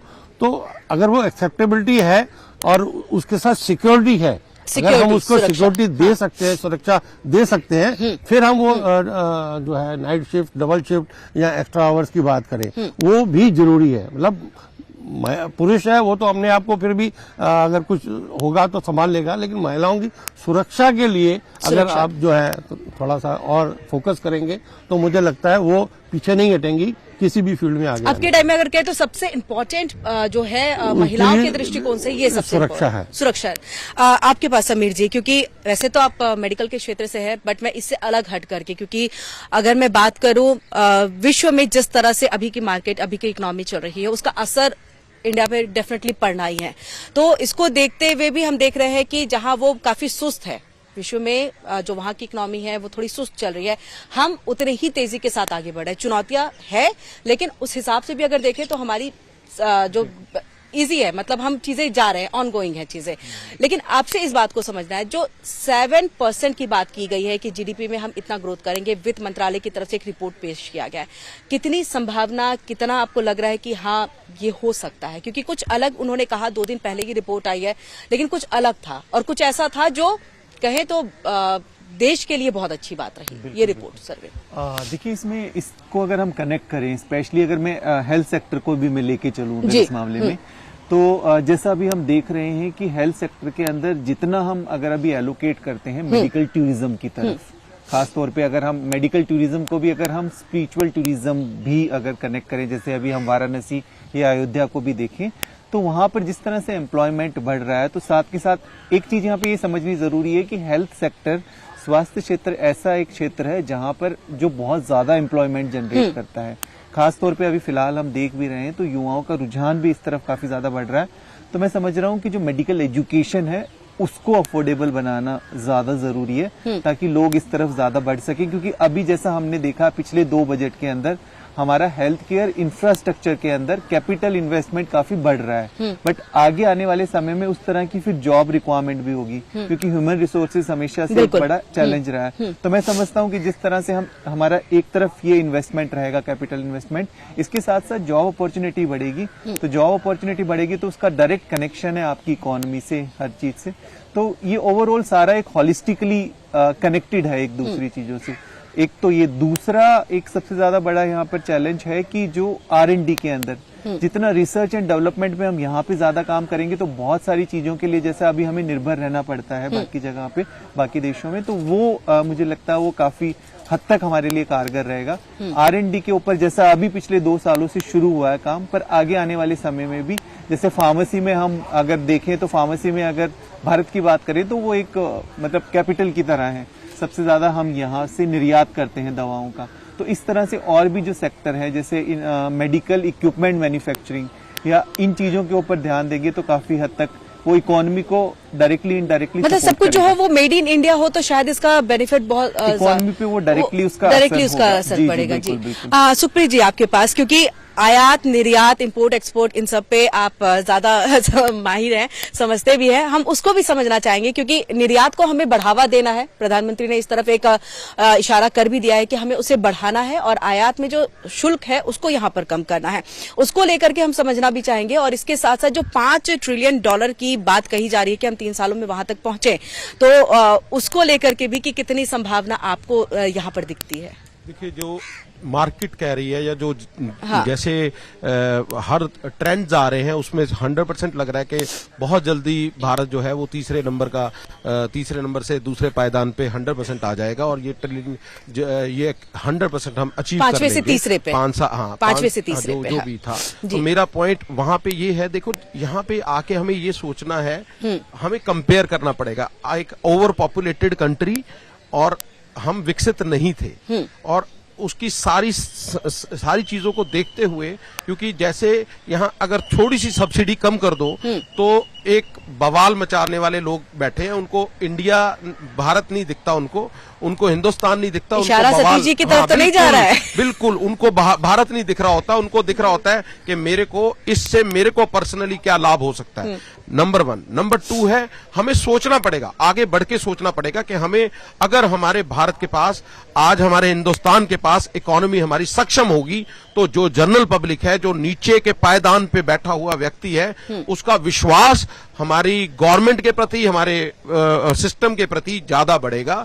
और रही बात ये सारी चीजों की, ये मैं आपको बिल्कुल सच्चाई बता रहा हूं। आप 2000 बाद की, अभी आप महिला के लिए बात कर रहे थे, तो जो 2000 सन के बाद के पैदाइश के बच्चे हैं ना, वो बहुत इंटेलिजेंट हैं, वो आगे बढ़ रहे हैं, वो मानसिकता तो हमें बदलनी पड़ेगी। मानसिकता कैसे बदल सकती है? अगर आप देखो, आज आप मुंबई में एक लड़की अगर बाहर रात को निकलती है, बहुत नॉर्मल है, वही हिंदुस्तान में ही है वो, और यहाँ पे थोड़ी सी असुरक्षा की भावना है उसमें। तो ये मानसिकता का परिवर्तन ज्यादा है, यहाँ पे एजुकेट करना पड़ेगा हमें बच्चों को। और ये जनरेशन, जो अभी वाली जनरेशन है, ये बहुत सक्षम है, ये अपने क्वेश्चन का जवाब देना अच्छे से जानती है, हर तरीके से अपने आप को डिफेंड करना जानती है। रही बात ये ऑर्थोडॉक्स सोच थी जो हमारी पहले, कि हर जगह के अगर कहीं भी डिफॉल्ट में चल रहे हैं या जहां पे भी, अगर घर का मुखिया 10 रुपए कमा रहा है तो उसको 10 रुपए के अंदर देखना है कि सारे हिंदुस्तान को चलाना है। अगर वो 10 रुपए के बदले में 15 रुपए देगा तो कहीं ना कहीं वो हिंदुस्तान बर्बाद होगा। हमारे जो नेबरिंग कंट्री है वो आज इसीलिए बर्बाद की स्थिति पे पहुंच चुके हैं। आप देखिए ना, अगर हम पाकिस्तान की बात करें, श्रीलंका की बात करें, या हम अपने बिल्कुल आजू बाजू के कंट्रीज की बात करें, सब लोग इकोनॉमिकली ध्वस्त हो रखे हैं। और हमारा अगर ये विजनरी लीडर नहीं आता 9 साल पहले, और आज की जो परिस्थितियां, जो चेंज आ रही है आपके अंदर कॉन्फिडेंस आता है जब आप भारत को रिप्रेजेंट करते हो या इंडिया को रिप्रेजेंट करते हो कंट्री वाइज। आज इंपोर्ट करते हुए, एक्सपोर्ट करते हुए, जब भारत का जो व्यापारी है वो जब उनकी तरफ जाता है तो उसको लगता है यार ये कंट्री थोड़ा अब सेफ है, अब ये इकोनॉमिकली सेफ कंट्री में माना जा रहा है। मैं ये कहता हूँ परिवर्तन एक दिन का टाइम नहीं लगता, इसमें टाइम लगता है। इस युग को चलता रहना होगा। मोदी जी के विजन को इम्प्लीमेंटेशन भी मिले, और जो लोग छोटी मोटी नाराजगियों में हैं, मैं जरूर एमएसएमई में क्या बदलाव आने चाहिए? एमएसएमई या जी, मेरा मानना है कि इज डूइंग बिजनेस या मेक इन इंडिया, इन सब की मैं एक बार से पूछ लूं। ठीक चलता है, लेकिन थोड़ा वीकनेस है। जैसे आप लोन की सुविधा है, वो लोन की सुविधाएं जो है वो थोड़ा इजी करोगे, थोड़ा एमएसएमई के लिए इजी करोगे। आप एक और वर्ग है जो पीएफ और ईएसआई का वर्ग है, अब इसकी एक इतनी ऑनलाइन और इसका मैकेनिज्म इतना शानदार हो जाना चाहिए। वो ऑर्थोडॉक्स, अभी भी वहां पे ऑर्थोडॉक्स मैकेनिज्म में चल रहा है। अगर उस मैकेनिज्म को हम ठीक करें और अच्छा करें, तो जो जनरल नीचे बैठा हुआ व्यक्ति है, जो 300-500 रुपए में जिसकी इंश्योरेंस, ईएसआई इंश्योरेंस हो रही है, वो बंदा और कॉन्फिडेंस आपके प्रति आएगा जब उसको कार्ड मिल जाएगा, हर तरीके का सुविधाएं मिलेंगी। थोड़ा ऑनलाइन आने में टाइम तो लगता ही है, हर इतना बड़ा डाटा है, ये एक ऊपर से देखना और बाहर से बोलना बहुत आसान है। मुखिया को क्या क्या, जब वो ग्राउंड पे पहुंचता है, लेकिन कब तक? क्योंकि एक टाइम लिमिट तक ही तो कोई इंतजार कर सकता है ना कि हाँ कार्ड आने में टाइम लगेगा। अगर वही टाइम आने में बहुत समय लग गया फिर क्या करेंगे? क्योंकि ये व्यवस्था भी तो सरकार को ही करनी है जो योजना लेकर के आए। मैं योजना, आप देखिए, मैं यही आपको कह रहा हूँ कि पहले क्या होता था कि योजना सिर्फ किताबों में रह जाती थी, फिर आज की डेट में अब वो विजनरी इम्प्लीमेंटेशन पे भी आ गया, वो विजनरी रिव्यू मैकेनिज्म में भी आ गया, और जहां उनको इनपुट, जहां मार्केट से या कोई ऐसी इनपुट आती है, जनता की आवाज पहुंचती है, तो वो इमीडिएटली उस जनता की आवाज को सुना भी जा रहा है और इम्प्लीमेंटेशन द्वारा रेक्टिफाई भी किया जा रहा है। और यही चीज भारत की आज के हिंदुस्तान की यही एक सच्चाई है। ठीक है सतीश जी, सब यहाँ पर मान रहे हैं कि विकास होना चाहिए, रिफॉर्म होना चाहिए, और ऑर्थोडॉक्स जो नेचर है, जो बिहेवियर, उसको बदलने की जरूरत है। क्यों नहीं आप इस बात को मान रहे हैं? आपको नहीं लग रहा है कि देश को विकास करना चाहिए? जनता की आवाज में क्या बात थी? महंगाई। सरकार ने कुछ सोचना चाहिए। ये तो मेरे भाई ठीक कह रहे हैं, बिल्कुल इन पर कोई फर्क नहीं पड़ता है, तो उद्योगपति हैं। क्योंकि आज तक आपने देखा होगा उद्योगपति, सुनो एक मिनट पहले सुनिए भाई साहब, 100 एकड़ वाले किसान, मैं वही बोलूंगा। आप जनरल किसान, जो छोटा किसान है, पहले हर किसान के बेटे को उससे बात करो, नौकरी मिलने का काम होता था। किसी को रेलवे में, किसी को एयरपोर्ट पे, किसी को छोटा मोटा। आज क्या हालात है?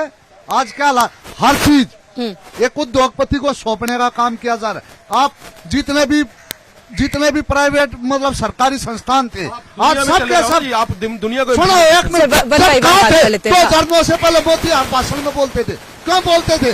अगर जीएसटी आ गई, फलाना आ गया तो देश मर जाएगा और ये छोटा दुकानदार मर जाए। कौन लेकर आया? वो 22% टैक्स लेने का काम करता है। इस प्रधानमंत्री ने एक आत्महत्या पर मजबूर करने का काम कर दिया। ये आपकी सोच है सर, मैं आपको हमारी सोच नहीं, आप एक उद्योगपति की तरह सोचते हैं।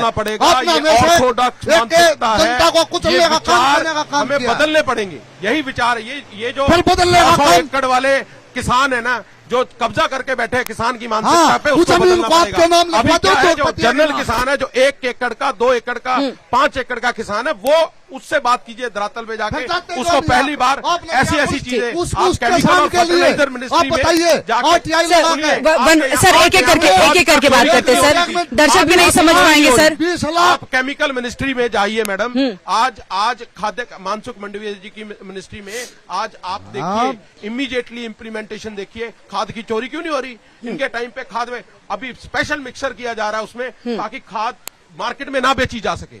तो ये चीजें, ये पहले इनके यहाँ पे सारी चोरियां चलती थी, वो उस टाइम पे ये खुश है, वो ऑर्थोडॉक्स सोच में जो बीजेपी में आ गया, वो ठीक, और जो बाहर रह गया बेईमान। और ये आपकी बात से, ये 10 में से 9 आपकी बात नहीं सुन रहे। सतीश जी पॉलिटिकल नहीं जाते हैं ना, देखिए आपको नॉन पॉलिटिकल मैंने रखा है, इसीलिए तो रखा है, पॉलिटिकल नहीं जाते हैं। आप पूरे देश में घूमती है, इसका मतलब कुछ कॉलेज खुल गए थे हिंदुस्तान के देहात में, देखिए मेरी कितने कॉलेज खुल गए। अच्छा, आपको क्या लग रहा है कि कल के बजट में ऐसा कुछ रहेगा नहीं किसानों के लिए? क्या लग रहा है? सुनो, आज विचारधारा में बीजेपी हो या किसी की विचारधारा हो, 10 में से 9 लोग अगर खुश है मैडम किरण जी, अगर 10 में से 9 लोग खुश है, तो इसका मतलब कहीं ना कहीं वो इम्प्लीमेंटेड और लोग खुश है ना। आपके कहने से नहीं चलेगी दुनिया, आपकी यही सोच आपको पीछे बिठा रखी है, बैक सीट कर रखी है।